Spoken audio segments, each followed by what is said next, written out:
2024년 1월 18일 목요일이고요. 이번 영상의 주 모티베이션은 이렇게 이머징 마켓 그런 한국 포함해서 중국이든 인도든 중동이든 예를 들어서 남미 브라질이든 이런 이머징 마켓 투자하라는 그런 얘기들도 많이 있는데, 우리가 이머징 마켓에 투자할 때 가장 주의해야 될 점이 한 가지 있어요. 그건 바로 환율인데, 그게 왜 중요한지 여러 사례들을 한번 보겠습니다. 여기서 우리가 보는 사례는 한국, 중국, 태국, 대만, 브라질이고, 우리가 요 5개 국가 사례들에서 보는 그 패턴은 다른 나라에도 똑같이 적용이 됩니다. 지면이 한정돼 있기 때문에 한중, 태국, 대만, 브라질 5개로 하는 거고, 한국은 이머징 마켓에선 좀 그래도 선진국에 가까운 경제 체제죠. 하지만 여러 가지 구조적인 이유들이 있기 때문에 한국도 다른 이머징 마켓 국가들에서 보이는 패턴이 똑같이 한국에서 나타난다. 싫든 좋든. 그리고 참고로 요 영상 전에 만든 영상은 요 썸네일인데, 한국 주식 투자 시 손실 피하는 요령, 환율과 코스피 지수 다 같은 맥락입니다. 자, 그러면 한국의 그 환율과 국내 대표 증시 지수죠, 코스피 지수 관계를 한번 보면은, 자, 2022년 1월부터 2024년 1월 18일까지 약 2년 동안에 이 원화 환율, 미국 달러 대비 원화 환율과 코스피 지수 관계를 한번 봅시다. 그러면은 여기서 오른쪽에 파란색 Y축, 요거는 이제 US 달러 코리안 원 커런시 레이시고, 지금 한 1300 한 2, 3, 40 되네요.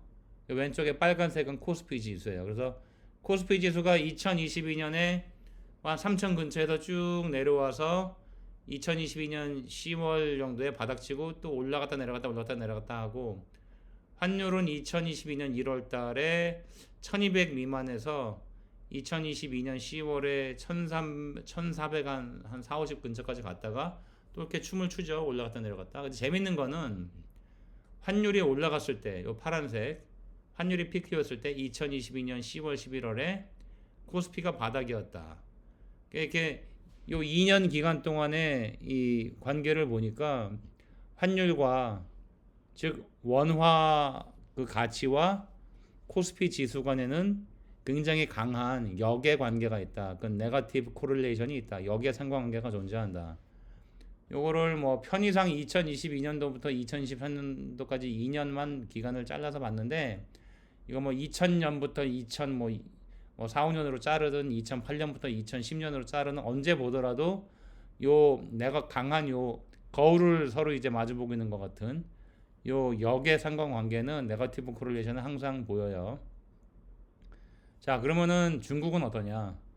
한국에서는 얼마 전까지, 몇 년 전까지 중국이 G2네 뭐네 이상한 소리 하는 사람들이 너무 많았었는데, 요즘도 그런 사람 있는지 모르겠습니다.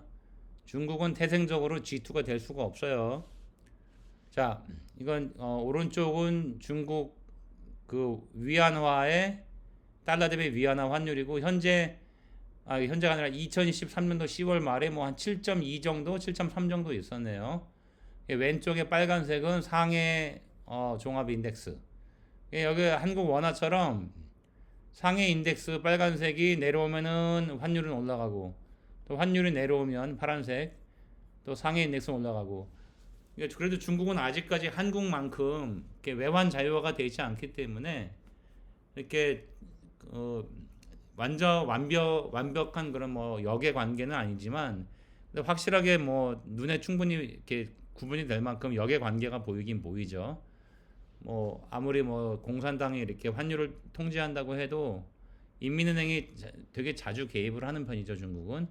그래도 요걸 막을 수는 없다. 역의 관계를 막을 수는 없다. 요거 그 전으로 가면은 환율은 거의 일자예요. 왜냐면 달러에 패그돼 있어가지고 환율은 일자인데, 시간 지나면서 중국도 더 이상 이제 고정환율제를 유지하기는 현실적으로 힘들기 때문에 변동환율제를 조금씩 도입을 했죠. 그래서 2022년도 1월부터 올해까지는 역의 관계가 확실히 보이고, 뭐 가령 뭐 2000 뭐 한 2, 3년도 그때쯤 보면은 환율은 그냥 수평입니다. 수평선.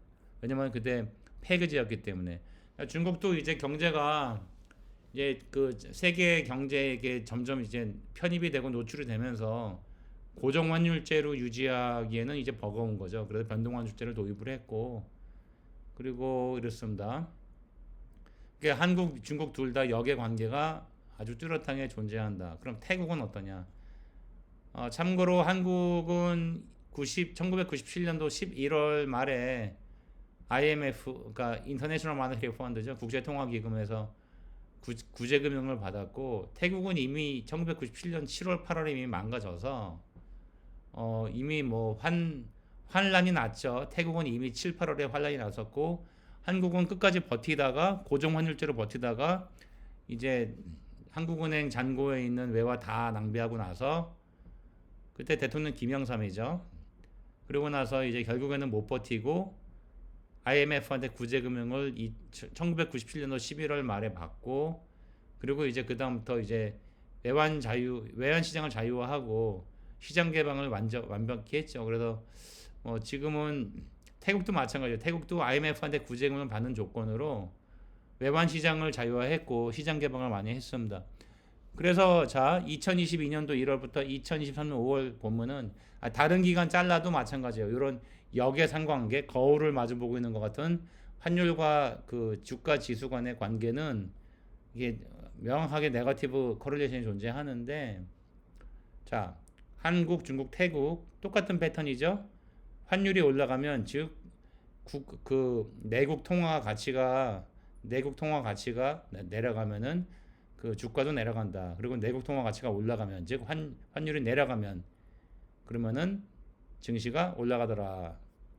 자, 그러면 대만도 한국과 더불어서 아시아에서 잘 나가는 국가죠. 그 소득도 상당히 높은 편이고 아시아에서 그리고 산업 구조도 한국처럼 상당히 뭐 고부가가치 그리고 아주 앞서 있는 어드밴스 테크놀로지가 산업의 어떤 그 주력이고 한국처럼 삼성전자나 현대자동차 이런 데처럼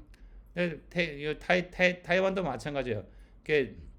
여기 오른쪽 파란색이 미국 달러 대 뉴 타이완 달러. 타이완은 자기 달러라 그러죠. 뉴 타이완 달러가 뭐 2023년도 2월 달에 한 30쯤 되는데 2022년도 여름부터 쭉 올라갔다가 2022년 11월 초중에 이제 피크 치고 내려오고 요때 보면은 대만 증시도 거의 뭐 이 거울을 보고 있는 것처럼 반대로 움직이죠.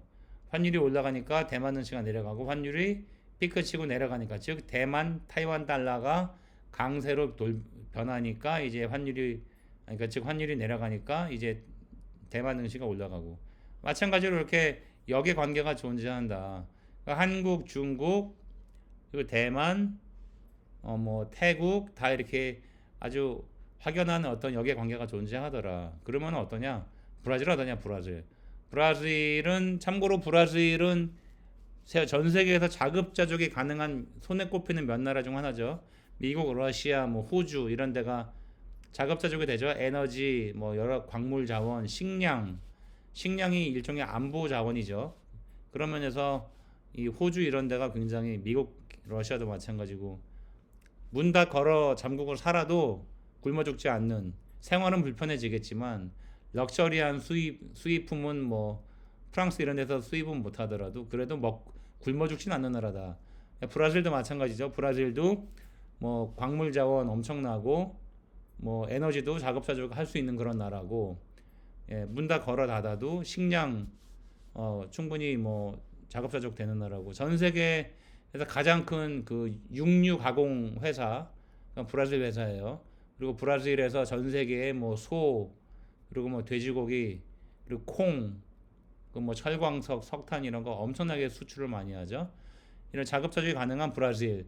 근데 브라질도 보면은 브라질 해알화가 2024년도 1월 18일쯤에 뭐 한 4.9 되네요. 파란색. 그 왼쪽은 브라질 이보베스파라고 브라질 증시 인덱스인데 이보베스파 증시하고 이 해알화가 우리 한국 원화 든 중국 위안화 환율처럼 이 환율하고 그 증시 관계처럼 아주 이 역의 관계가 뚜렷하다.